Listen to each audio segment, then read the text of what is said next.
And in South Carolina, the jealous husband murder trial for Bud Ackerman resumes Wednesday after the hurricane caused power outages across the state. Ackerman is accused of fatally striking his estranged wife's new boyfriend with his truck. Here's more on the case against William Bud Ackerman. May 6, 2023, William Bud Ackerman Jr. is meeting his estranged wife's boyfriend, Kenneth Davis McClendon. In the early morning hours on May 7th at the intersection of Sawgrass Place and Avid Road, Ackerman would strike McClendon with his truck, killing him. Local news station WIFF reported his arrest. New tonight at 6, a man is facing murder charges after deputies say he intentionally hit another man with his car. The man was taken to a hospital, and that is where he later died. William Ackerman married Meredith Haynie on February 25th of 2012, making their home in Greenwood, South Carolina. The two would have 3 kids, but the marriage would fall apart in May of 2022. About 6 months later, Meredith started seeing Davis McClendon. According to prosecutors, Ackerman found out about the relationship and asked his estranged wife to meet McClendon. The two met at a cul-de-sac in the Greenwood subdivision, Hunters Creek, and around 1:11 a.m. on May 7th of 2023, McClendon was hit by Ackerman's 7,000-pound truck at 25 miles per hour. An hour and a half after the incident, police arrived at Ackerman's parents' house and was arrested for murder.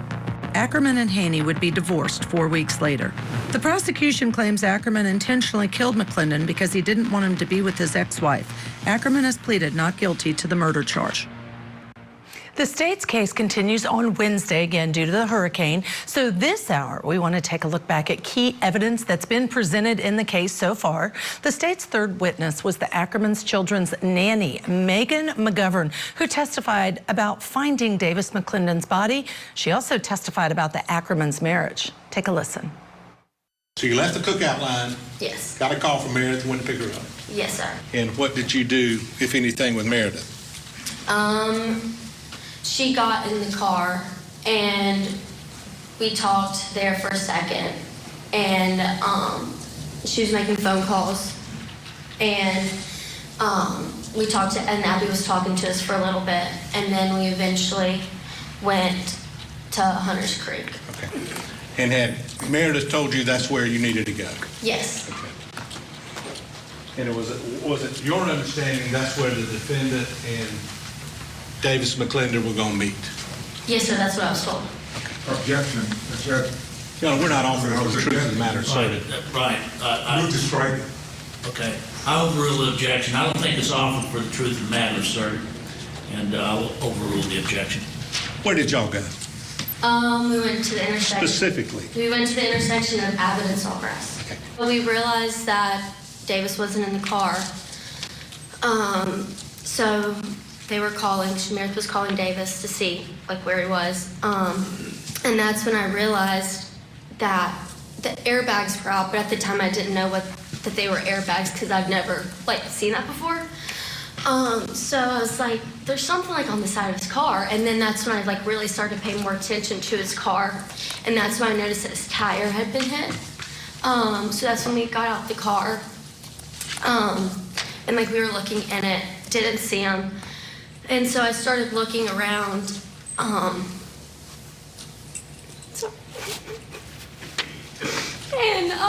that's when I was like, guys, don't freak out, but there is a body over there. And so my friend Drew Drew stepped up and was like, it's Davis. And so then I immediately called the police and ran over there towards him. He had blood coming out of his ears and his nose, and I'm not exactly sure if it was coming out of his mouth or not, because there's just blood everywhere from his nose and everything. But his whole face was covered in blood. You spent a lot of time with the Ackerman family, correct? Yes, sir. And you said you were kind of their nanny and picked them up from school, babysat for them, and you went on vacations with them? Yes, sir. How often did you go away with them? I just went on their yearly family vacation, and then a couple other times, if we did a day trip or something, I would attend. But it was kind of a close-knit family, correct? It was normally just me and Meredith and the kids. And, whenever we'd go on the day trips, but we were all there on the vacations, yeah. Yeah, on the vacations. So, I mean, you observe a close-knit family.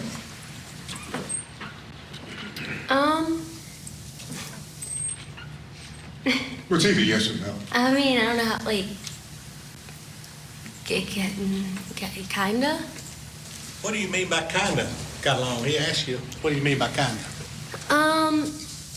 Like, towards the end, obviously, I mean, towards, like, the divorce, there was like, tension that, Your Honor, I specifically asked a question about before, not after they separated.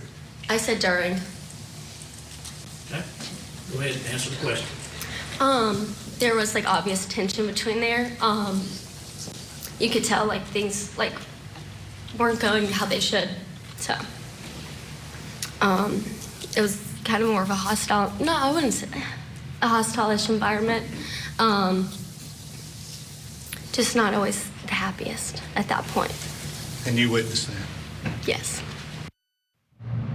All right, I want to welcome our guests for this hour, criminal defense attorneys Jack Rice, Marie Pereira. Thank you both for joining. Marie, we're watching this together. We know she was the nanny. She knew the defendant. She knew she'd met the victim in this case. So really, she doesn't say much bad about their marriage. They kind of got along. There was tension.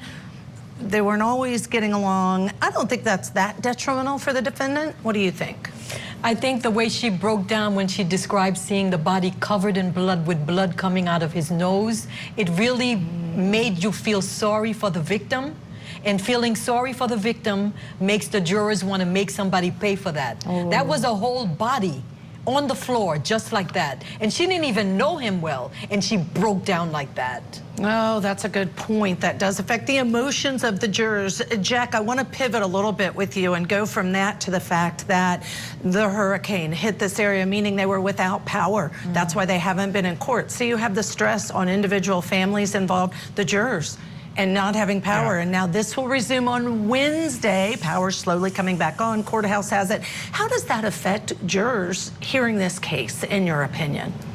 You realize just how much you're asking of human beings to step up for no reason other than the fact that they feel that this is their obligation. And it is, and that's extraordinary. At the same time, what I also think is there is the emotional piece of this tragedy from the hurricane, with so many people losing their lives, with so many people losing everything. I think that can create an emotional feeling in a lot of people where they're just very thankful. They're very thankful for who they are and for their families. And when you start thinking about loss, the prosecution, I think, can use that perception, that feeling, and say, this is where this family right here is. This is what happened to this woman. This is, to some degree, even what happened to this nanny. To see the pain and the anguish is something that can be echoed, reflected into that jury box. What a great point. Do you agree, Marie? I agree 100%. They're going to come back and say, there are things we can't control, like hurricanes. And people dying, losing their homes, people being, hurt, amputations and everything. But we can't control taking the life of another person intentionally. And that should never be tolerated. And I agree with Jack. It's going to make them come down harder on the defendant because you took that life, allegedly. And you had control over that. So control over that, control over his truck. Jack, Yes. Do you believe so far, based on the evidence, that he had control and that he was trying to swerve to miss the defendant, as he says? Or do you believe he had control and he decided, I'm going to run over the not the defendant, the victim in this case? Yeah, isn't that the rub, right? Because if we look at where we are in this case, if they didn't know one another, then I think you have this argument that, well, what's the motive? What's the reasoning behind this? And yet the elements are the same regardless.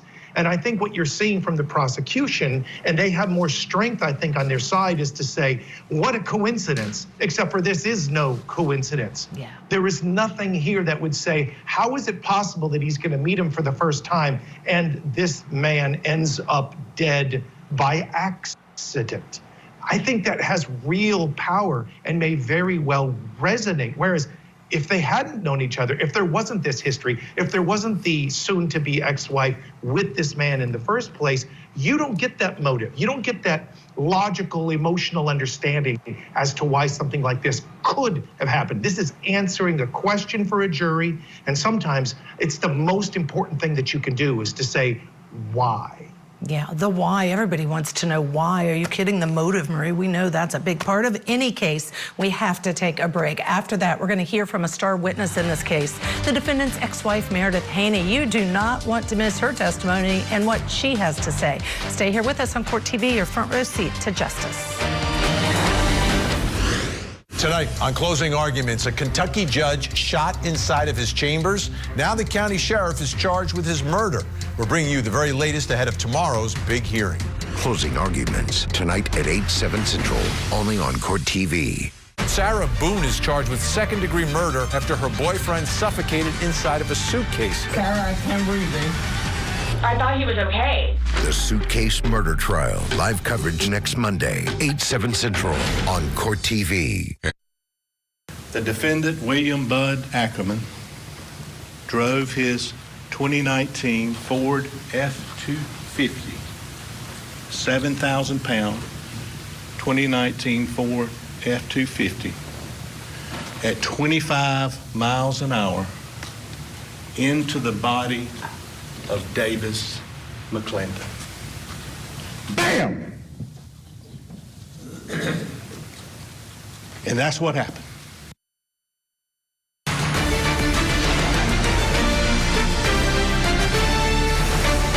Now back to South Carolina, where we are showing you key testimony in the jealous husband murder trial this hour. The state's star witness took the stand last week, Ackerman's own ex-wife, Meredith Haynie, who told the jury about her and Bud's relationship. Let's take a listen together. Good afternoon. Are you nervous? Yes. And you're going to have to speak up and speak into this. Okay. Okay. And anytime you need to take a break, all you have to do is ask, okay? Okay, thank you. You wish you didn't even have to be here today, don't you? Yes, very much so. As I do with every witness I've ever had, I want you to tell the ladies and gentlemen of this jury about Meredith Haynie. I want you, your background, where you're from, your schooling, and what you did, and what you're doing in life as an occupation, please. All right. So I'm from Anderson, South Carolina. I was born and raised there. I graduated from Hanna in 2002. And I went to Lander and got an education degree. And I got my master's in professional Christian counseling from Liberty University. And I am a teacher. I've been teaching for 17 years. Where are some of the different schools you've taught? I've taught in Greenwood at Pinecrest and Springfield, and I've taught in McCormick, and I taught middle school math in 96. And were you teaching a certain grade? Oh, yes, I taught kindergarten, first grade, and I've taught reading. Mm-hmm. And now you're teaching in another county? Mm-hmm. And you'll have to say yes, I'm sorry. Yes, I'm teaching in yes another or no? county, yes. But you're born and raised where? Anderson? Anderson, yeah. And are some of your family in the courtroom? They are all here, every one of them. Some in the front, some in the back? Mm-hmm. Here in support of you? Yes, yes.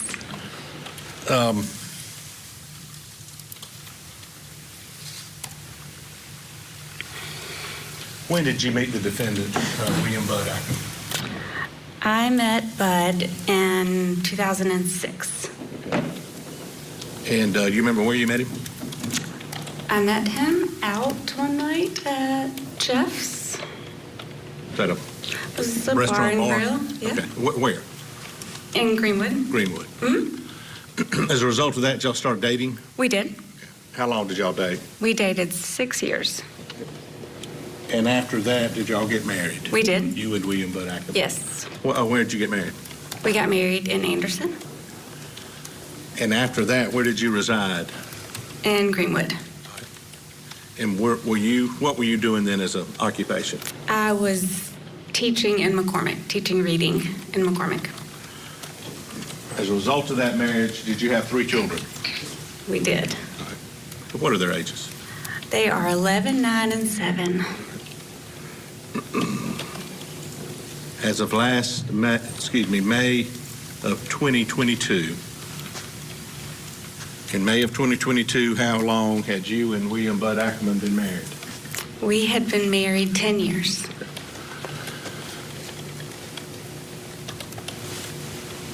In May of 2022, did y'all separate? We did. Okay. Things just weren't going well. They were not. And did you, and I meant to ask this, where were y'all living in Greenwood in May of 2020, you and Defendant Bud Ackerman? In Hunters Creek. Okay. Tally Ho. Okay, Hunters Creek subdivision. Mm-hmm. Yes. And what was your address? Was Tally Ho is in Hunters Creek? Yes. And what was your address? 115 Tally Ho Drive. How long had y'all been living at Tally Ho? Probably 5 years. Okay. Are you familiar with that subdivision? Yeah. Was the defendant familiar with that subdivision? Yeah. And you lived there how many years? Just about 5. Okay. Now, the intersection of Avid and Sawgrass down there, were you familiar with that? Yes, sir. Was the defendant familiar with that area? Yes, sir. Okay. And was that an area that was just known in the community? Is that fair to say? Yeah, we just rode the golf cart around and we would go down there. So, yeah. And did y'all separate sometime in May of 2022? Yes. Were divorce proceedings begun? Yes. Where did you stay, or where were you residing after that? I stayed at Tally Ho. And where did the defendant move to? He moved to his parents' house. And do you know that address? 1714 Old Abbeville Highway. And without going into the details, you began divorce proceedings? Yes. Okay. Both had lawyers? Yes. Okay. Legally separated. You sweat down? I said legally separated in May. Yes. Was that separation in May of 2022, did it have anything to do with Davis McClendon? Absolutely not. You say absolutely not. Absolutely not. Okay. When did you meet Davis McClendon? I met Davis on my birthday, December 23rd. Okay. And where did you meet Davis McClendon? At Key West. And we've heard talk, well, we had Ms. Poore actually in here, the owner of Key West. That's a bar? Mm-hmm. Okay. Yes. And do they serve food? I forgot to ask her. No. Okay. All right. So you met Davis McClendon in what time period of December, if you can remember, of 2022? December 23rd. Okay, your birthday, I apologize. Mm-hmm. As a result of that, did y'all begin have a relationship? Yes. You started dating? Yes. Now, did the defendant at that time, to your knowledge, know about that? No.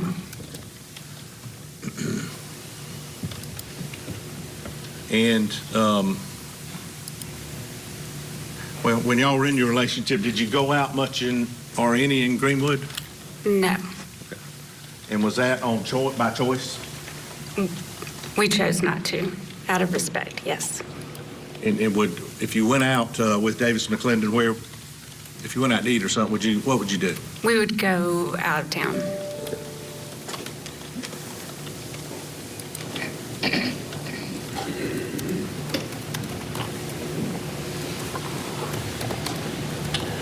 Did there come a point in the spring of 2023 where you're aware of that the defendant became aware of your relationship with Davis McClendon? Yes. Okay. Can you tell the ladies and gentlemen when that was, to the best of your recollection? He found out about Davis on April 29th, I believe. And did you have a conversation with Bud Ackerman either then or around that time about that? I did, through text message, yes. Okay. And did you confirm that relationship? I did. Okay. Based on those text messages, what was his response? He was not happy. Okay. He was very upset. He was mad. He was hurt, but he was very mad. And do you know a fellow named Daniel or Danny Hayden? Yes. What relationship do he and you have, or he and the defendant have, if you know? Danny and Bud were friends. They rode Jeeps together. So they were friends? Yes, sir. Okay. Do you happen to know if Danny Haynie knew Davis McClendon? Yes. Sir. So Danny knew both of them? Yes. Danny and Davis were good friends. Well, man, now may be the time to ask you. I don't know. Did Davis and Bud know each other? They knew each other. I mean, they were both from Greenwood. Okay. But prior to your relationship starting with Davis, did they have a close relationship?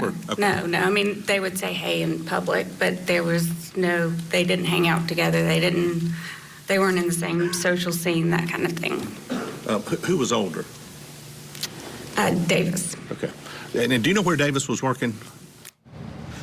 Before we head to break, we have new developments out of Kentucky, where Sheriff Sean Mickey Steins has stepped down as Letcher County Sheriff. Steins is accused in the shooting death of Judge Kevin Mullins after an alleged argument between the two that happened in the judge's chambers. The governor of Kentucky had asked for Steins' resignation on Friday, and we are just learning that Steins has now submitted that letter of resignation today. Steins will be back in court tomorrow for a preliminary hearing, and of course, Court TV will be there for it all. Stay with us. We'll be right back.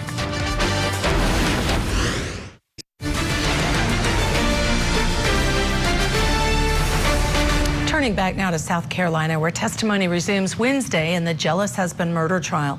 Prosecutors say that the defendant, William Bud Ackerman, killed his estranged wife's boyfriend in May last year.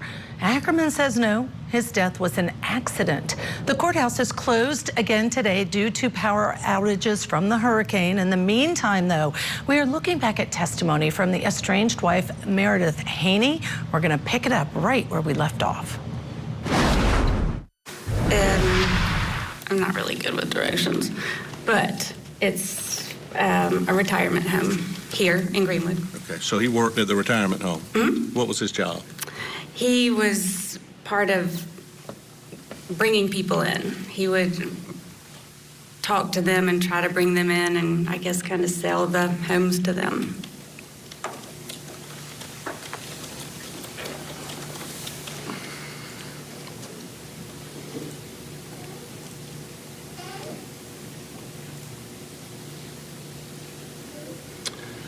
I'm just trying to make sure I phrase this correctly. Okay.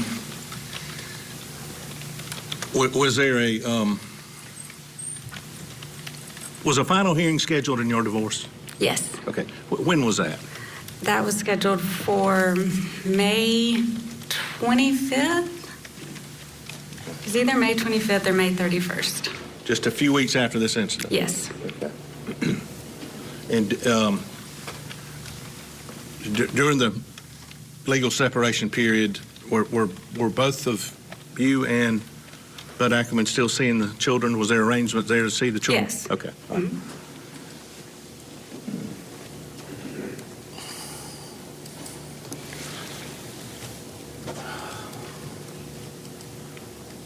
Well, you decided to go out in Greenwood, you and Davis McClendon?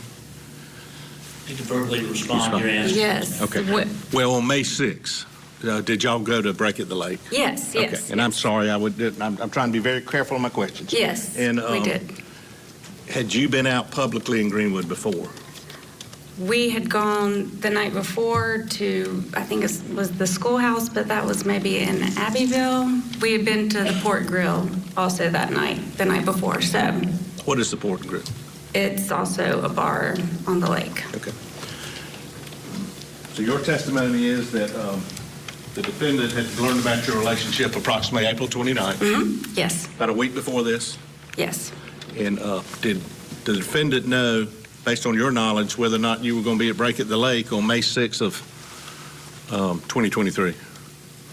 He did not know that until he FaceTimed and saw that I was there. Okay, so that's what I couldn't figure out. So FaceTime, and he could tell where you were? Yes. Okay.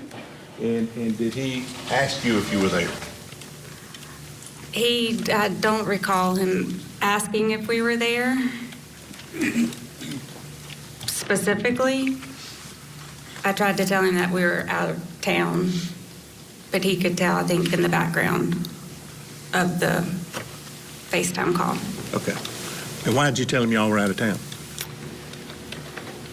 Just to keep him at bay and make him not come looking for us, I guess.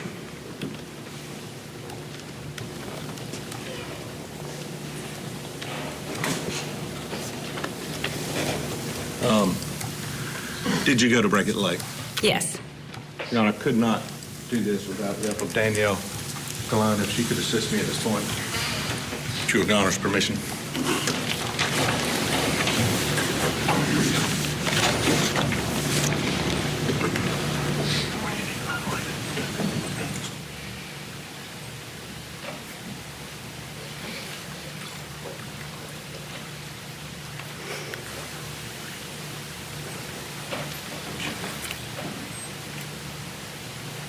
Have you reviewed the video from Brackett the Lake and Key West? Yes, sir.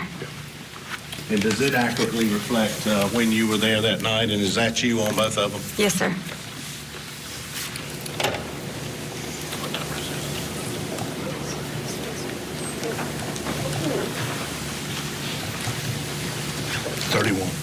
We're now showing what's marked state or entered as states 31.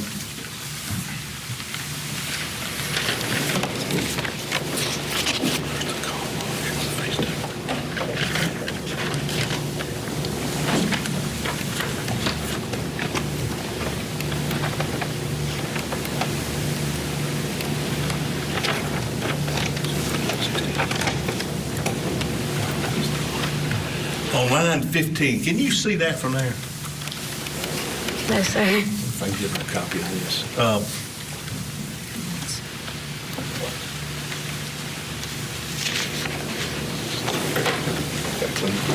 What's that? Let's copy. Yeah.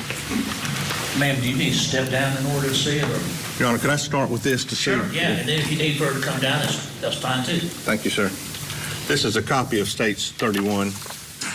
Could you look at line 15, please, ma'am? Yes, sir.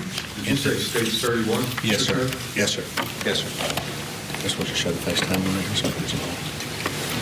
And you mentioned earlier a FaceTime call. Does that depict it on States 31? That is a FaceTime, but that is not when we were at Break on the Lake. Okay. When was that? When was the one at Break on the Lake or this one? 736. That was probably just with my children. Okay. And it's got the name Ice Bud there. Yes, Who does that identify? that's Bud. Okay. So you were talking to your children through his phone? Yes. At 736? Yes.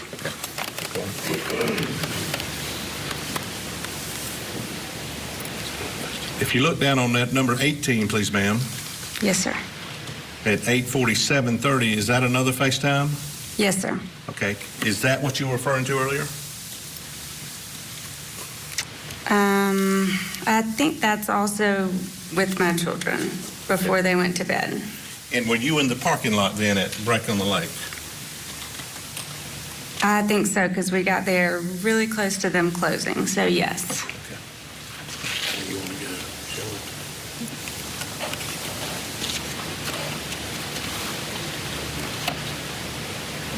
go, you recognize this is Break on the Lake's parking lot? Yes, sir. And I don't know if you can read the time there at the left, but would you dispute if I told you it was 8:44? I would not. No, sir. Okay, you may stop it. Now, if you can't see this, you're going to have to come down. I'm sorry. No, okay. I can see. Can you see a car coming in? No. You're going to have to come down. I'm Yep. sorry, with the George permission. And Ms. Haynie, just be sure you stand in front of that microphone that's on the jury railing there. Yes, sir.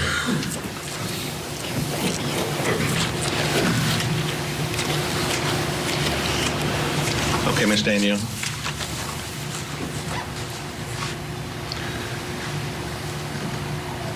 We see a car pulling in there. Do you recognize that? Yes, sir. Whose car is that? That is Davis's. All right, what? So that was Davis's? Just speak it. All right, still with us, criminal defense attorneys Jack Rice, Marie Pereira. Jack, let me start with you. Boy, right out of the gate, that timeline is so important. According to this witness, she and the defendant separated in May of 2022, so about 6 months later is when she said she first met the victim in the case. That's really important for the state. Oh, there's no question about it. I mean, we think about the timeline, it works. It really shows a whole series of things. But if there's one thing that she says that grabbed me was this part when she said, we're out of town, and she said, why? And his prosecutor said, why? And she said, because I didn't want him to come looking for us. And I sat there and I thought about that and I thought about that. And in fact, this is exactly what she was concerned about. What happened is exactly what she was afraid of. And I have a feeling you're going to see a jury start to make those links, and they're going to start putting these together to say, oh yeah, this was no accident, and that's why. And that's such a great description of what the prosecution wants the narrative to be. But Marie, talk to us a little about trial skills and why the questions can't be asked. What did you think he was going to do? This is her husband, for goodness sake. She knew him. Is that speculation? What are the reasons the prosecution can't just say, tell us why you think he did this or why you think he was capable of this? It is speculation, and you want to tell your story in a very neutral way. So all the time she was in the restaurant and he's calling and calling, it's showing premeditation. It's showing jealous rage, anger, resentment, an egomaniac who couldn't stand the fact that another man was having sex with his wife, and he was known in the community. So he's literally the last one to find out, and that was killing him. And that made him want to kill the victim. So you want to try to drag it out and, like Jack says, put the pieces together and tell the story so that there's no mistake that he went there to talk. You didn't go there to talk. You went there to confront, attack, and kill. And you premeditatedly did it because you were stalking them the whole night. And I was saying when I was listening to the testimony, I think there's clear evidence of stalking. I think there's clear evidence of harassment. But Jack, has it yet gone to enough proof? And they're still in trial, so the state's still presenting evidence. Do you think there's enough yet to say beyond a reasonable doubt that he intended to premeditated murder the victim? Not quite yet, Your Honor, because let's face it, this is a couple who was on the edge of divorce. Every divorce I have ever come across, there's going to be some bad blood. Every divorce I've ever come across, there's always the person, and you taught me this based upon your background, one that's leaning in and one that's leaning out. She's leaning out, he's still leaning in. And so that's not new. What you need is something more to say. It's not just that he's upset. There's something more that's coming, and that's what the prosecution has to be able to do, is to show what they have, not just with her, but with him, his behavior. What makes this different, not just the average divorce where there is the acrimony that is in every divorce, because there's half of that jury who's been through this. They know those feelings, but why does this one rise above it and create somebody who is actually going to go out and kill versus, oh, my ex? There's a huge difference. Jack, I almost wonder if you have Marie and I mic'd up and you can hear everything we're saying when we're on a break, because we talked about that exact thing, Marie, and having, going through a marriage, going through a divorce. How is it? Yes, it can be nasty and adversarial, but to go to the next step of killing someone like the state's alleging, that's a whole different game.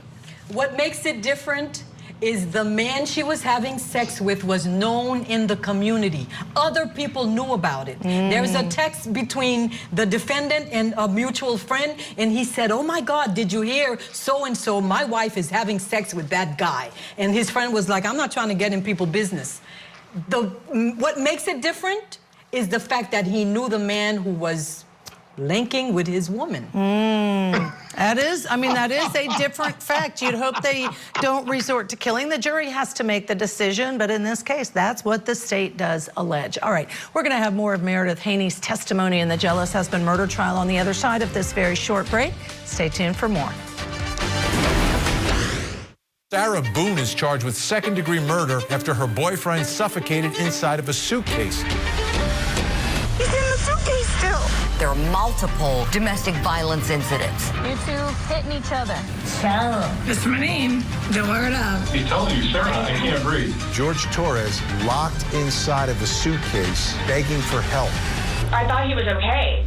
The Suitcase Murder Trial. Live coverage next Monday, 8/7 Central on Court TV.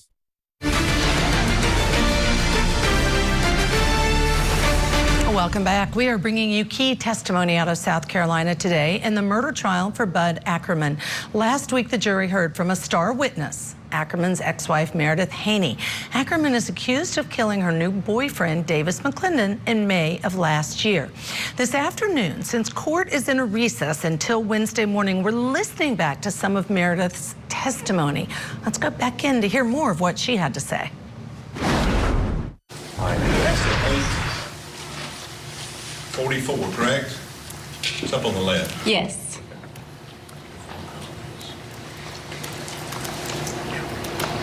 We're going to try to put both of these on the, okay. You had a phone call at 8:47 Yes. from Ice Bud. Yes, sir. Okay, and who was that from? That was from the children. Okay. We're going to try to put them both on the screen, if you'll bear with us, please.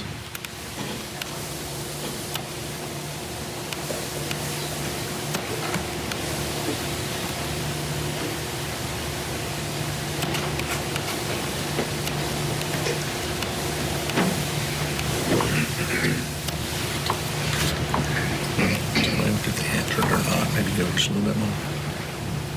Okay, that's good. Now, I let it roll. Who went into the restaurant first, as best you can remember? Davis went in so that the children didn't see Davis and Bud didn't see Davis in the background of the video call. Okay. And can you see Davis walking into Breaking the Lake at this moment right now? I do see him. That is Davis McClendon. It is. Yes, sir.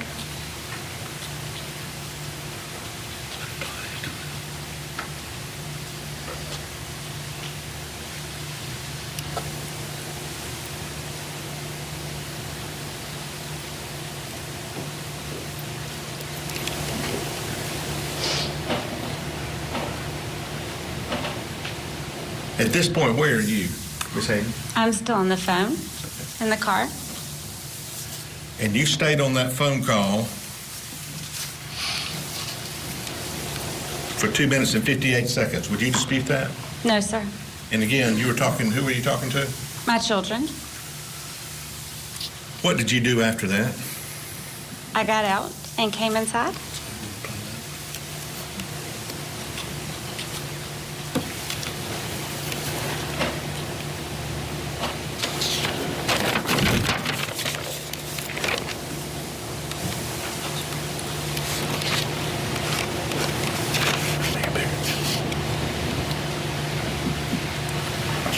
Is that you?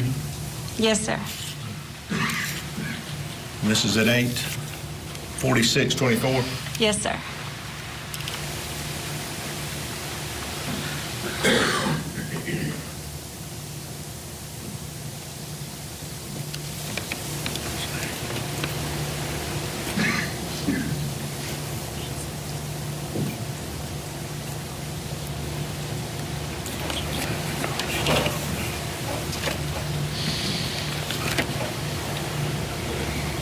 So we'll speed this up a little bit. You get in, you walk into the restaurant, correct? Yes, sir.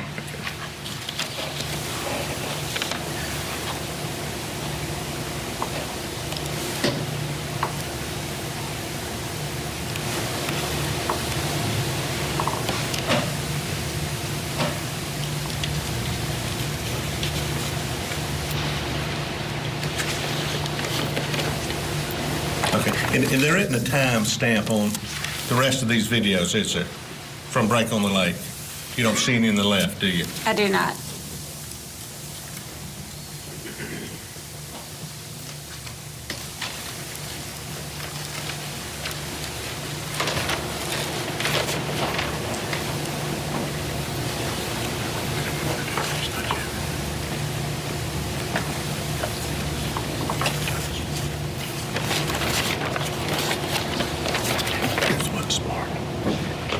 Head towards the door. Yeah, that's fine.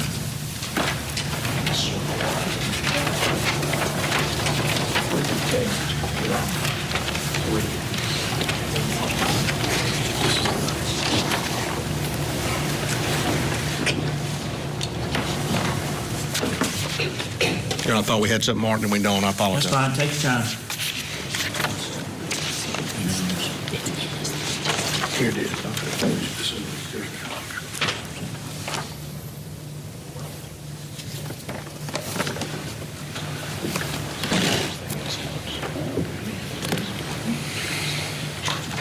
I'm going to show you what's marked States 32, if you'll just stay there, please. Sorry you haven't stand.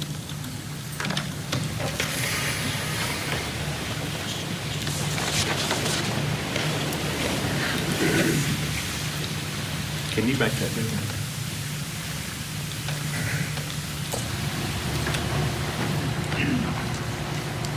And do you recognize that text? Mm-hmm. Yes, sir. And that was, looks like sent at 8:54 and read at 9:08. Yes, sir. And who was that from? That was from Bud. And that's 9:08 on May 6th of 2023? Yes, sir. And what does it say? Why do you hate me? I just don't understand. Now, at some point, all right. Let's go back to States 31.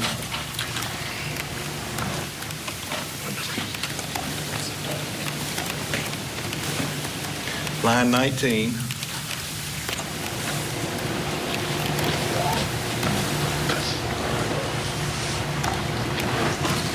Did you get another call from Bud Ackerman?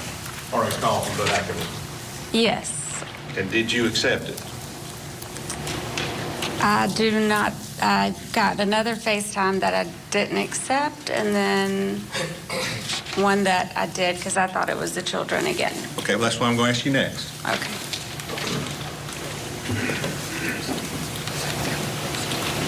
Do you see two missed called on States 31? Yes. Yes, sir. One on line 19? Yes, sir. One on line 21? Yes, sir. You agree with that? Yes, sir. Okay.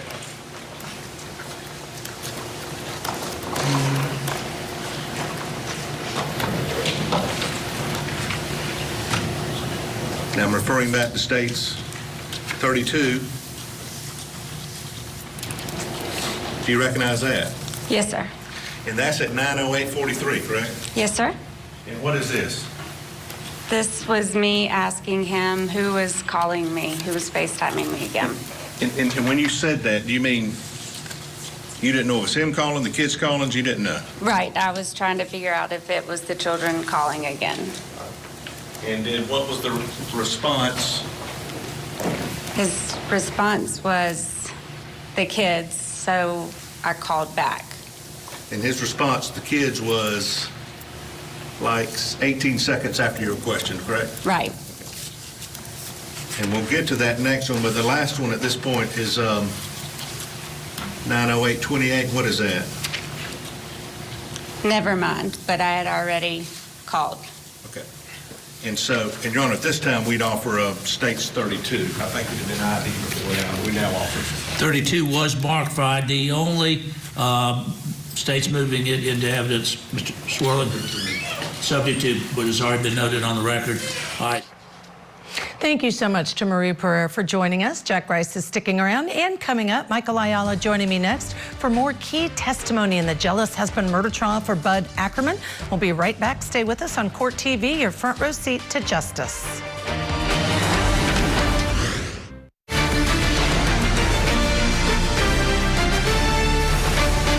Welcome back to Court TV Live. I'm Ashley Wilcox. And I'm Michael Ayala. We're both here today giving you your front row seat to justice. We are following several trials this afternoon here at Court TV. In Ohio, our next live trial starts tomorrow. It is the medical assistant murder trial. Quentin Nixon is accused of fatally shooting Tony Westover in July of 2022. Nixon will be representing himself at a bench trial, meaning there will be no jury present, and the judge will decide the case. We'll bring you that trial live starting tomorrow. But we want to begin this hour in South Carolina, where the jealous husband murder trial for Bud Ackerman resumes this Wednesday after the hurricane went through, caused power outages across the state, including that entire county. That's all coming back up now. The power is. Ackerman, as you may recall, is accused of fatally striking his estranged wife's new boyfriend with his truck. And right now, we're looking back at key testimony from Ackerman's now ex-wife, Meredith Haynie, who is describing the events leading up to that fatal altercation. So let's go back to them.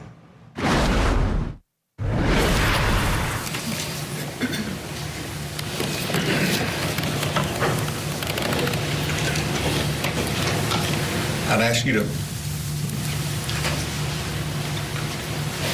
look at line 23. You testified that as a result of that text saying it's the kids, did you call? Yes, sir. Okay. And who answered? Bud. So was it the kids trying to get you? It was not. And there's a 1:11 phone call. Can you tell the ladies and gentlemen about that phone call? Yes, it was him trying to figure out where I was and who I was with and what I was doing and why I was doing this to him. Okay, well, when you say why I was doing it to him, what are you talking about? Like not getting back together, why I was not with him, why I was moving on, why I had moved on. And again, what time was this phone call? That was at 9:10.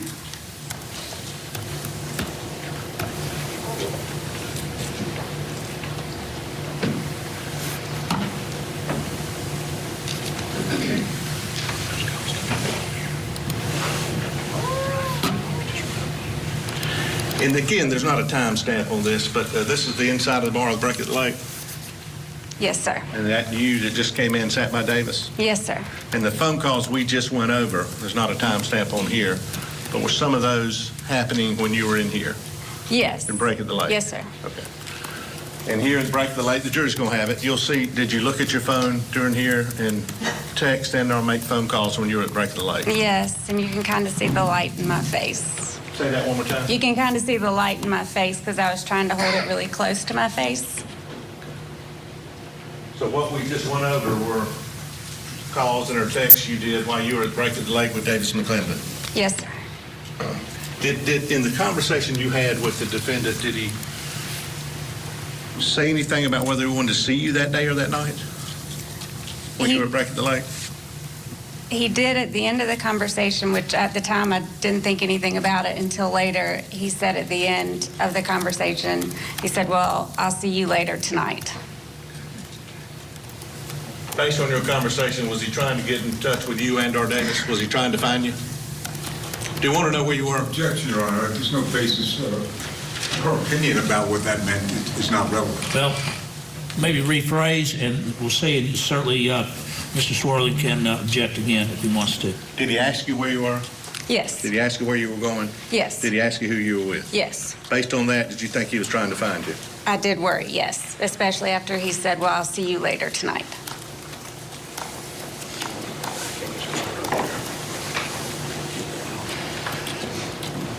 And we'll fast forward through this, Your Honor, just show them when they leave. Did you and Davis McClendon end up eating at Brackett Lake? We did. Okay.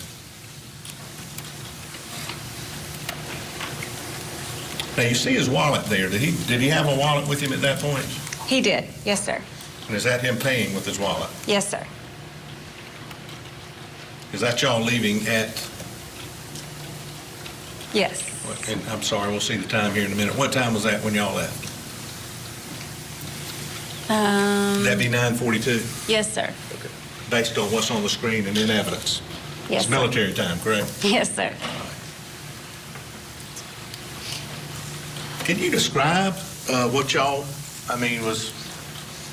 Were you in a good mood at that point? Yes. Was Davis in a good mood? Yes, we both were. Very happy. You're going to have to get. Do you want to go back and sit for a minute, and then you'll have to come back down in a minute bit? Are you okay right there? I'm okay wherever you want me. All right. Where'd y'all go after this? We left there and went back to my house for a little bit. so he could make some phone calls. And then we went to a derby party.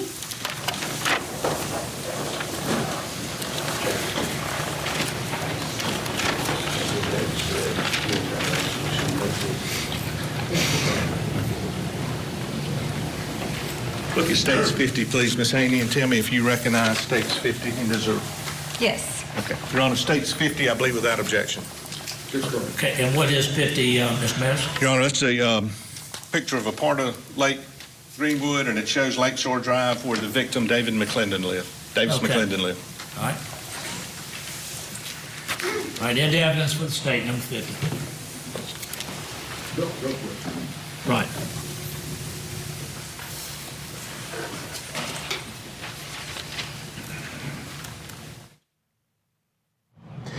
All right, let's bring in our guest. Still joining us, criminal defense attorney, former prosecutor Jack Rice. Jack, great to see you. As always, thank you so much for being on the program with us. And I know there was some discussion as to whether this idea of him stalking her, or it seems that's what he's doing, following her around, constantly on her back, doesn't make him a murderer. But I submit it helps us understand his frame of mind when trying to understand his actions, which don't necessarily make him a murderer, but make him more likely to be a murderer. Michael, it makes him more desperate. When we think about what he's doing now and you listen to Meredith's testimony, it's really about him not letting go. She is not leaving him. She won't leave him whether she wants to or not. And that seems clear in his mind, this idea that I will see you this evening. Oh, hold on, let's think about what that means. This idea that she continues to try to find her way out, to create a life of her own, which is, I think, something that many people will understand going through divorce in the past. And yet at the same time, there is that person who is holding on with both hands, with both fists, and will do anything and everything. And what you're creating here is this perception of desperation. And you can almost feel it in the courtroom as you listen to her voice, the fear, the idea of what could be coming. And that's really kind of palpable. And I believe a jury has to be feeling it too. And Jack, that's what's even more tragic. We talked about it last hour. You just mentioned it now. The fact that her testimony makes clear she expected something like this. She was fearful of him. Yet, arguably, there's nothing the law can do about that. If he'd done something overt, she could have gotten a protective order. But he was kind of playing a game where it didn't go that far. So there was nothing she could have done. And now look at the tragedy that ensued. Oh, Your Honor, that's the tragedy of it all, right? We have seen this happen so many times, so many instances with domestic assault, and certainly when it rises to the level of murder. What we're seeing is that behavior between a couple or a former couple where one continues to drive that relationship and decide how far they can go, how much they can threaten, how much they can abuse, how much they can even assault without the police being able to make that move. Because let's imagine the other side of this. What happens if we have somebody who is the complaining witness, in this case Meredith, who turns around and starts making something up? What happens when you're on the other side of this and he's the innocent person? The problem is there's that balancing act, and the police are looking at this from the outside trying to say, what do we do? I mean, how many times have we seen this in family cases where you will have one person making allegations and another person making allegations, and the judge throws up their hands trying to figure it out? That's the breakdown in a system like this, because there is no way to peek behind the curtain and say what is real, what is not, until you get something definitive, and something definitive might be too late. I got to tell you, Jack, as you talk about that, and you think about the cunning and manipulative nature of this defendant, I think it's a very short leap to say that he was applying that very same thinking to his interactions with the victim in this case. Oh, I think you're right. I think that's the feeling. He was right up on the edge of this. But again, what we're seeing here is this is really about shortening the line between his behavior, how he's reacting and dealing with Meredith on the one side, and his decisions to do what he does subsequently to Davis. And so all of a sudden, this idea of saying those are all coincidence become less and less and less likely as she describes his behavior on the front end. This idea that this was just something that was an accident, something that just happened, rather than this was purposeful, this was intentional, this was exactly what he was trying to accomplish. And this was what was going to keep her from leaving Bud. This is how you do it. And this is the point that this prosecutor intends to drive home with this jury. Yep, he was manipulating a set of circumstances that he could do what he wanted to do, yet somehow either make it look like an accident or have some other way. It's very easy to believe once you hear the totality of the circumstances. It is, but we don't know whether or not the defense will put on a case or not, but they may have evidence to say, listen, it was an accident and he was trying to swerve, and if that's the case, I mean, this jury then would have a hard job to decide which scenario is correct. It depends on the evidence presented, of course. Stay with us. We'll take a break. When we come back, we're going to bring you more testimony from the Ackerman trial. Tonight, on closing arguments, a Kentucky judge shot inside of his chambers. Now the county sheriff is charged with his murder. We're bringing you the very latest ahead of tomorrow's big hearing. Closing arguments tonight at 8/7 Central, only on Court TV. Ahmaud Arbery was hunted down. A young jogger chased and gunned down in South Georgia. Should we been chasing him? I don't know. Victim to Verdict with Ted Rollins. All new Sunday night, 8/7 Central. Only on Court TV.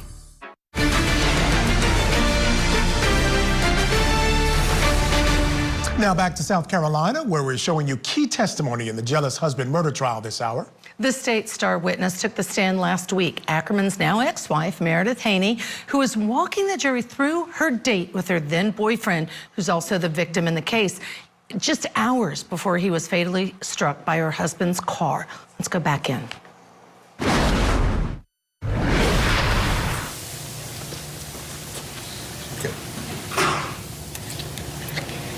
I think you said it, but y'all left here and he went to somebody's house, or y'all went to somebody's house? We went to my house, yes, sir.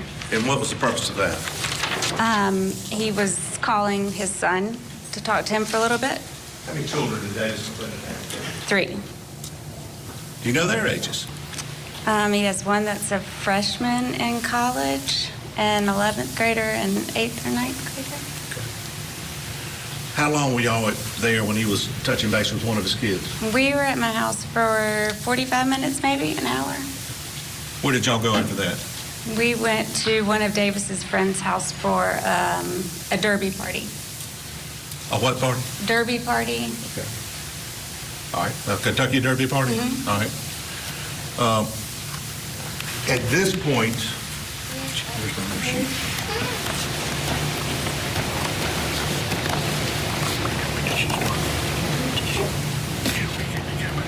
Let's go back to stage 31, please. We didn't have these?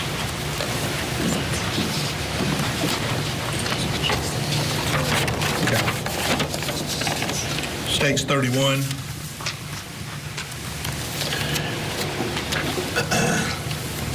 There appears to be at line 41 a call to Mr. D. Who is that? That was Davis. That's how you had him saved in his phone? Yes, sir. Okay. And you testified y'all were at a derby party? Yes, sir. And this is at 1208? Yes, sir. All right. And if y'all were at the party together, explain to me and the ladies and gentlemen of the jury, why'd you need to call him? I called him because I had found out that Bud was out looking for us and acting crazy and... Your Honor, I object to that conclusion, that characterization. First of all, it would be based on some kind of hearsay. Right. And, well, that's enough. Yeah. Okay, so what you're objecting to is the part acting crazy. Right, and that he was out and about looking for them. I mean, that has to come from a hearsay source. Okay. It's just hearsay. All right. Okay, all right. If she heard that from someone, that would be offered for the truth of the matter asserted, at least appears to me. So I would sustain the objection and strike that from the record. Now, if you want to ask it differently, then certainly you have a right to. And had you been to? Was your plan to go to Key West Bar? Had you? We had not originally planned to go there, but we did go later. Okay. Do you know that whether or not Bud Ackerman had been at Key West Bar that night? I found out that he had been. Okay. And were you going to go to the bar when Bud Ackerman was there? Absolutely not. Okay. And did you go to the Key West Bar when Bud Ackerman was there? No. And did you know when he was there? Yes. Okay. After you got knowledge of that fact, did you call Mr. D at the party? I did, because I was upset and I didn't want to go back into the party upset, so I called him to come to where I was and meet me, and that's why the phone call is there. Okay, well, that's what I was just confused on. So Yes, sir. y'all were at the same party? Yes. Just separated at the party? Yes. Okay, and that explains that phone call to him when y'all were together, but just different parts of the party? Yes, sir. That was my point, okay.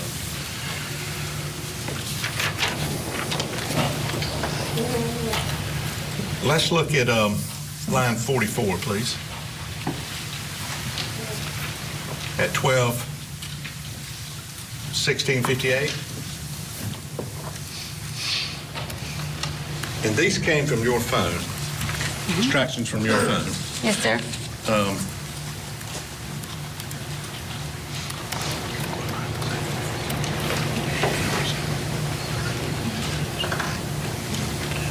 Do you see a call at 12/16/58? Yes, sir. Who's that from? Bud. To you? Yes, sir. Did you answer it? No, sir. Do you see a call at 12/17/46? Yes, sir. From whom to whom? From Bud To you? to me. Did you, so a little less than a minute, he called you twice. Yes, sir. You didn't pick up the second one. No, sir. Why not? I didn't want to talk. At 12/17/59, about 13 seconds later, did you get another call from Bud? Yes, sir. Did you answer that? No, sir. At 12/18/34, line 50, Yes, sir. did you get another call from Bud Ackerman? Yes, sir. Did you answer it? No, sir. How many times had you talked to him on the phone prior to that? That night? I'm sorry. The last time it would have been that FaceTime call. Okay. At Break at the Lake. Yes, sir. I think that's what I remember.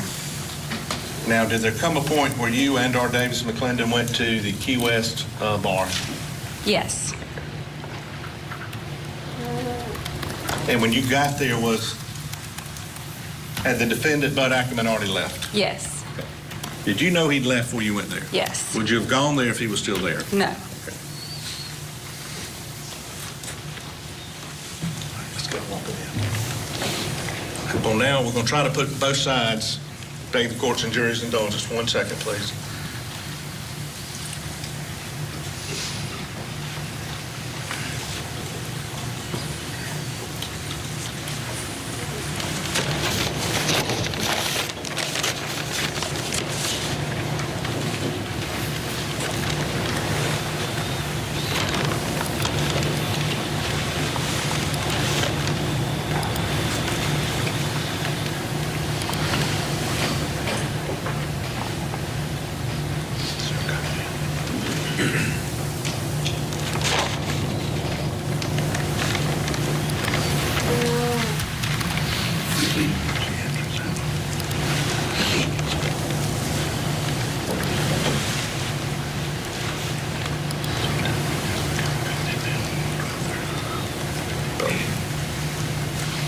Is this the inside or the bar area of Key West, Miss Haney? Yes, sir. Please let us all know when you see yourself or Davis coming in. Now we're walking in the back. From the back door there? Yes, sir. And it says 9:35, and Ms. Poore said that the time was different. And Your Honor, we'll have a witness clarifying this coming up, but would you dispute that as 2 hours and 55 minutes off? Yes, sir. You would not dispute that? No, you're right. So this would be approximately 12:30 when y'all got there? Yes, sir. Was that Davis greeting someone? Yes, sir. And you're sitting next to or standing next to who? Abby. And you'll need another name, please. What's her last name? I can't say her last name. Okay.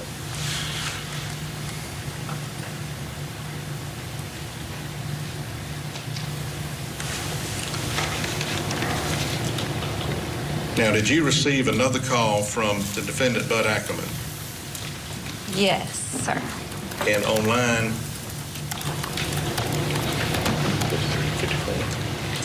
53 or 54, I think they're the same thing. Do you see the time of that call? Yes, sir. 12:38. And did you answer that call? That one, yes, sir, I did. And why'd you answer that one? I think I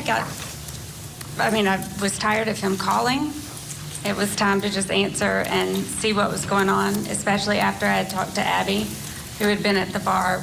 Don't go into what you said. While he was there.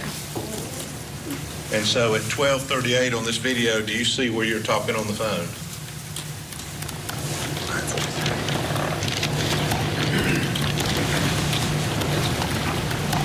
Yes. Is that you talking to the defendant, Bud Ackerman?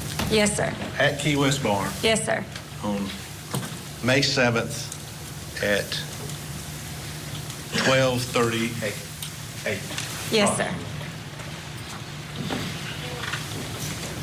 And that was a call, how long did that call last? A minute and 39 seconds. How long had you known him? How long have you known him? Years? Bud? Yeah. Yes, 16 years. Okay. Have you talked to him on the phone? All right, we'll step aside here. We'll take a break. We'll have more from Meredith Haynie as she testifies against her husband in his murder trial on the other side of the break. So keep it here on Court TV.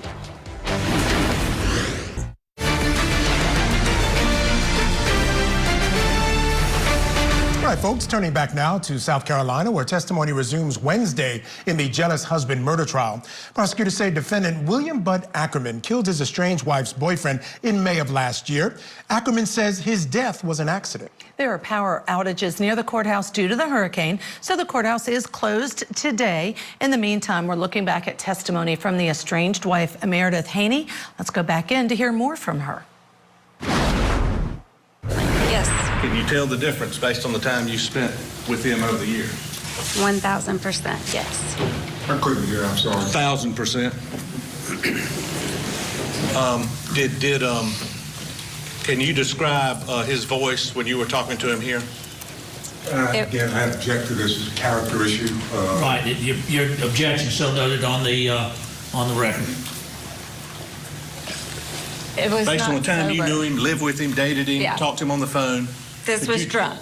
This was not sober talk. And you could tell that based on the conversation. I could tell by the language he was using, and yes. And what did he say? This was him asking where we were, telling me I think that he was driving around. Where were we? He was going to find us. And again, why was I doing this to him? Did you say anything to him about you were going to call the police? I did. I did tell him that I was going to call the police because he was drinking and driving, and I also thought that that would solve the problem. Did you end up calling the police? I did not, because Davis asked me not to. Okay, don't repeat what Davis said. You did not end up calling the police? No, sir. At what time or where are we now?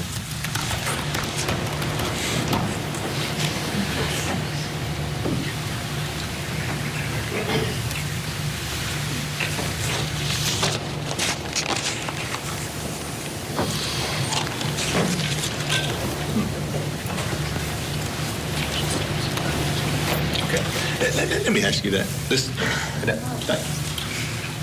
You got off that phone call? Yes, sir. Based on the phone call, did you feel like he was looking for you and or Davis? Yes. He said he was.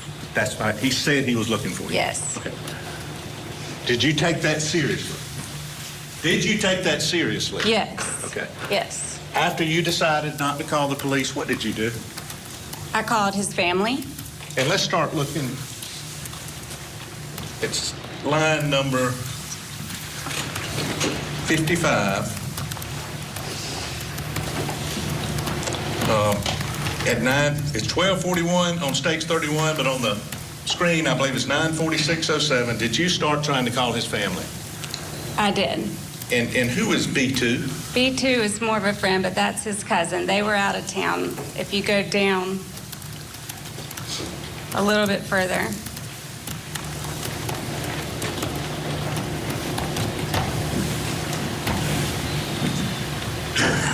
Starts on line 59.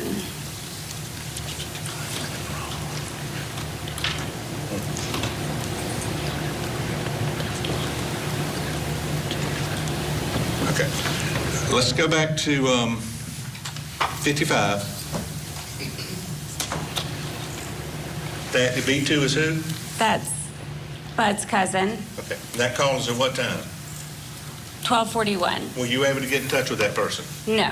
Okay, let's go next to line 57.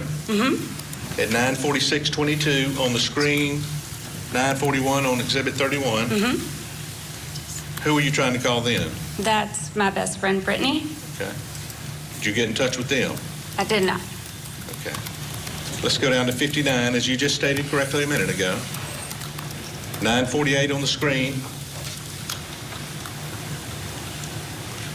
Am I going too fast?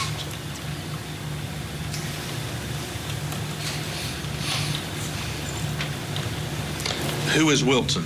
Wilson is Bud's brother. And did you attempt to call Wilson? I did. And did you get an answer? No, sir. We're going to come back to 9:42 in a minute, but at 9:44, line 61. Mr. Mayor, did you say 9 something? It says... On the screen. Okay. Oh, okay. I'll make that clear. Okay. I'm sorry. The screen shows 2 hours and 55 minutes behind the actual time, correct? Yes. Okay. So on line 61, 12:44 actual time, 9:49 Key West time, who did you call on line 61? Miss Ackerman? Okay. Would that be Bud Ackerman's mama? Yes, sir. Did you get an answer? No, sir. At 12:45 actual time, 9:50 Key West time on the video. And let me ask you, where are you going right now? I'm going outside the bar to call Bud back. And were you at this point trying to call Dr. Ackerman? I did call, yep, yes, sir. I called Dr. Ackerman as well. And that was at 9:50? Yes. And you may have been off camera at this point, but does the record reflect you called at 9:50 Dr. Ackerman? Yes, sir. Were you able to talk to Dr. Ackerman? No, sir.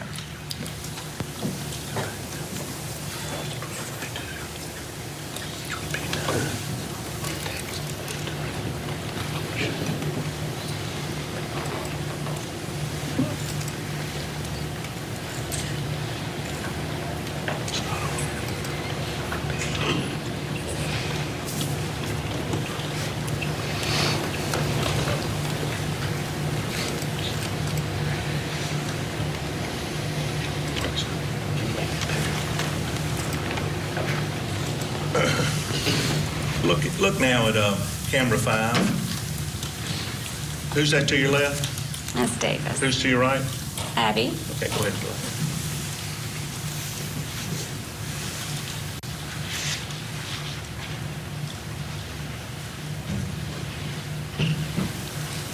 At approximately, let's freeze it. At approximately 9:42,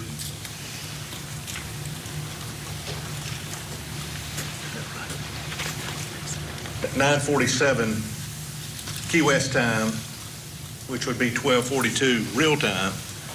I don't want you to say what was in there, okay? But what is Davis showing you right now? He's showing me a text message Okay. Who was that to? to Brandon Smith. Okay.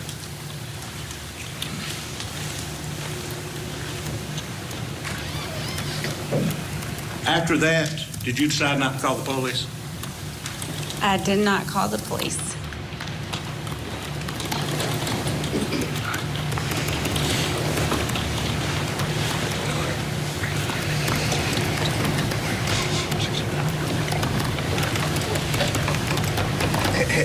Listen to this carefully, please. Had the defendant asked to see or talk to Davis McClendon? Had Bud asked to talk to Davis? Yes, he did. And when was that? When I went outside that next time and we talked on the phone is when he asked or told me that he wanted to see him, he wanted to talk to him. He said he wanted to see him, he wanted to talk to him, the defendant. Yes, sir.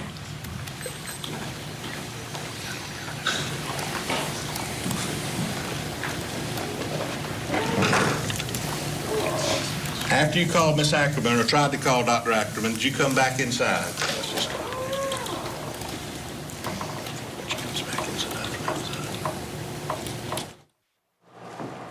Still with us, criminal defense attorney, former prosecutor Jack Rice. You know, Michael knows that I tend to do this. What about the demeanor of the defendant? But my point in asking that, Jack, is he's nonplussed by this testimony, and he's listening to basically her saying that he was acting crazy, she's afraid of him, and setting him up to say he had to have done this, but he's just sitting there. What do you think the jury takes from that, if anything?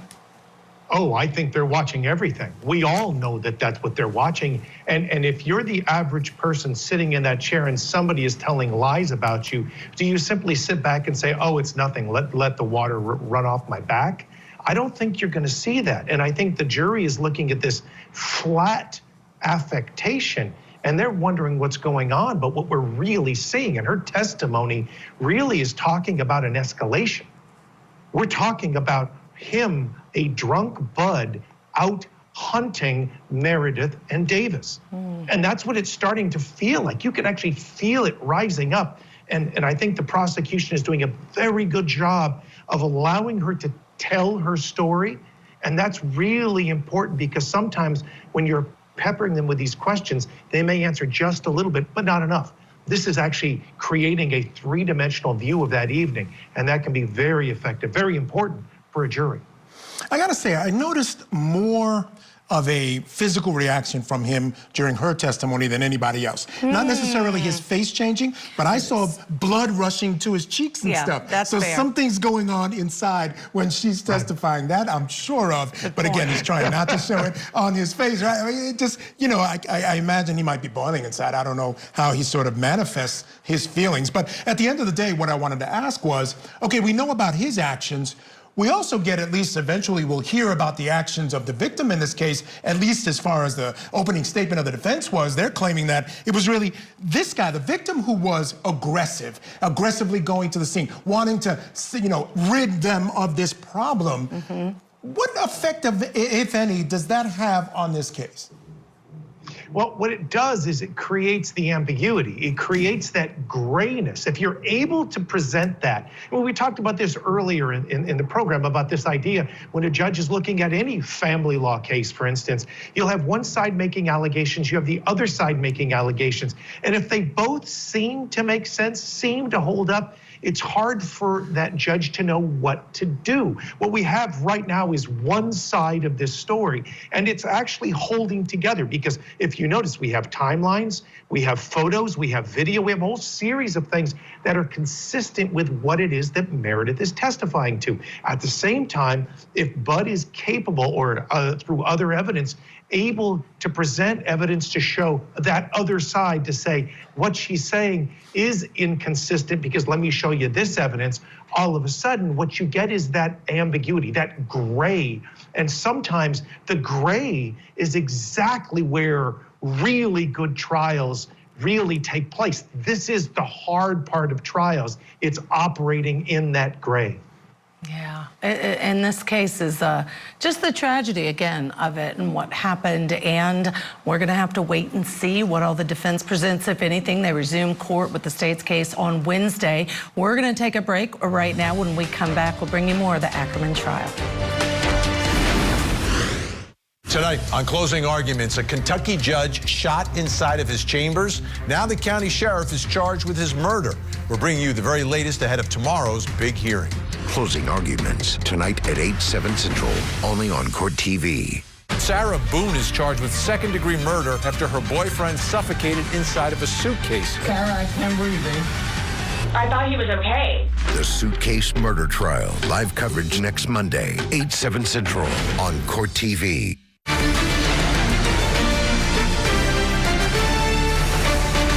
bringing you key testimony out of South Carolina today in the murder trial of Bud Ackerman. Last week, the jury heard from a star witness, Ackerman's ex-wife, Meredith Haynie. Now, Ackerman is accused of killing her new boyfriend, Davis McClendon, in May of last year. This afternoon, since court is in recess, we're listening back to some of Meredith's testimony.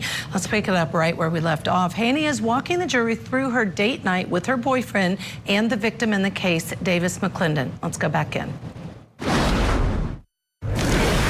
And again, to some of the phone calls you've testified, do you see them? The jury's going to have it. Do you see them on here when you're making them on video? Yes, sir. Yes, sir. After you tried to get Dr. Ackerman, Miss Ackerman, Wilson, did you come back inside the bar? I'm not sure if I came back in between that and talking to Bud again or not. Okay, well, let's watch.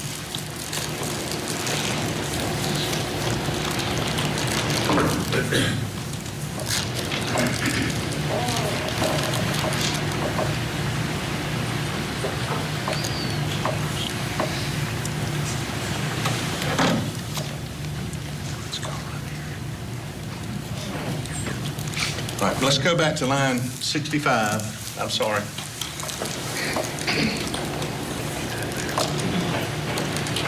At line 65, did you get a call from Bud Ackerman? 9:50 when you're off camera. Does that show you got a call from Bud Ackerman on State 31 Yes, sir. at 12:45:11? Yes, sir. Did you reject that call, or did you not pick it up? Yes, sir. Okay. And then looking at 12:45:54, Yes, sir. did you get another call? Yes, sir. And is that the call that you did answer? Yes, sir. And what time was that? 12:45. Just off camera.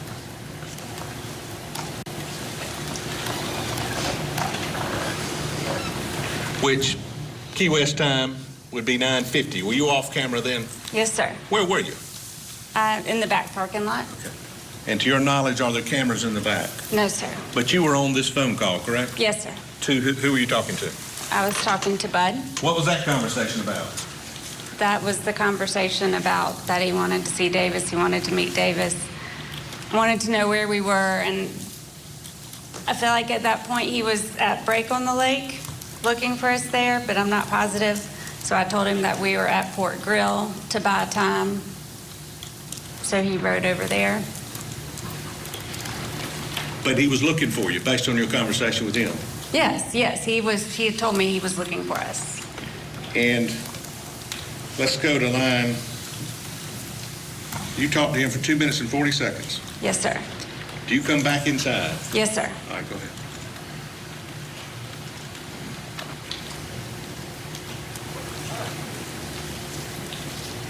What's going through your mind right now, Meredith? I think that we needed to get away from there anywhere. I'm sorry, I can't hear you. We need to get away from there anywhere. But I wasn't really sure what to do at that point, and I also wanted Bud to be home safe, and that way he could sober up and all of this would be over. Okay. Is that you coming back inside? Yes, sir. Did you basically convey what you had heard from Bud to Davis? Yes, sir. That he wanted to meet him? Yes, sir. That he wanted to talk to him?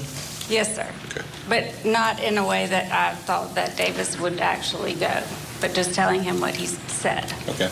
Now looking on States 31, line 69, was there another call from Defendant Bud Ackerman at 12:48:33? Yes, sir. And that is at 9:53 Key West time. Yes, sir.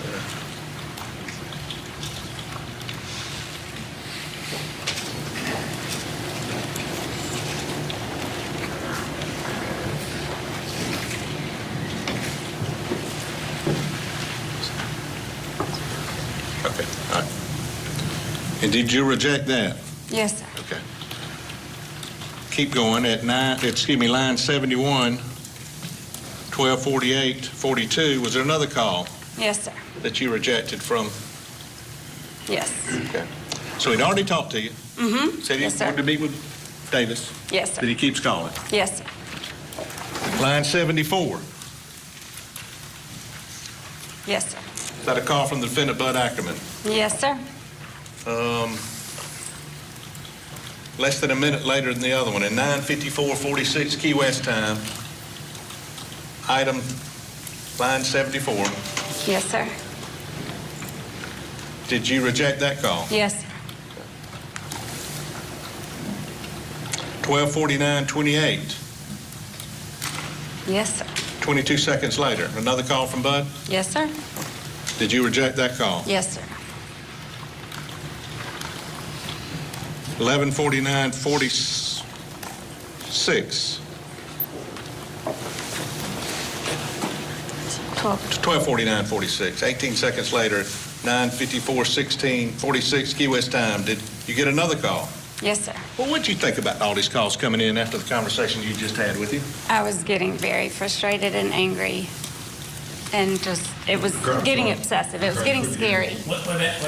Frustrated, angry, and Scary. She was, or? yes, she was.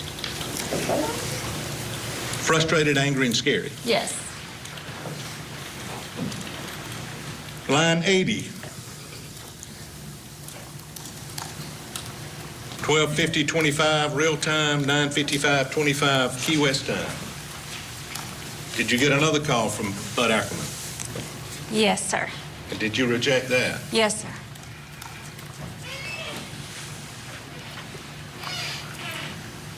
You had conveyed this information to Davis McClendon. What did he do?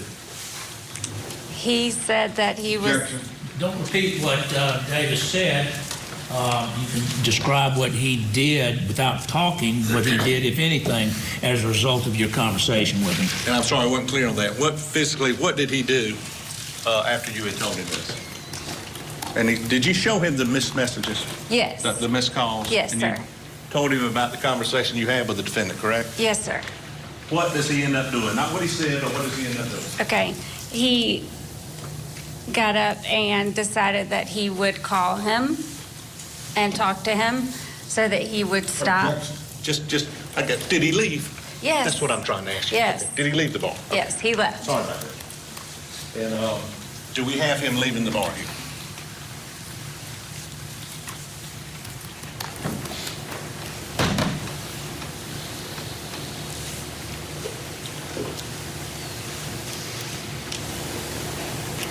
Okay.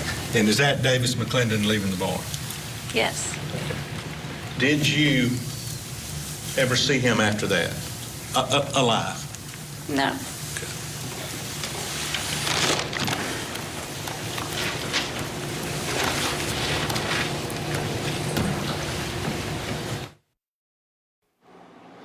You know, I gotta say, you know, when you see, I mean, constant calls. What is Bud looking for if he's not looking for a confrontation? Well, I think he was looking for a confrontation to make sure this man stopped seeing his wife, which was unrealistic. And as soon as he got there, I think then he took it into his own hands. I guess, because, you know, it just seems so aggressive and, like she said, scary. Yeah, scary. All right.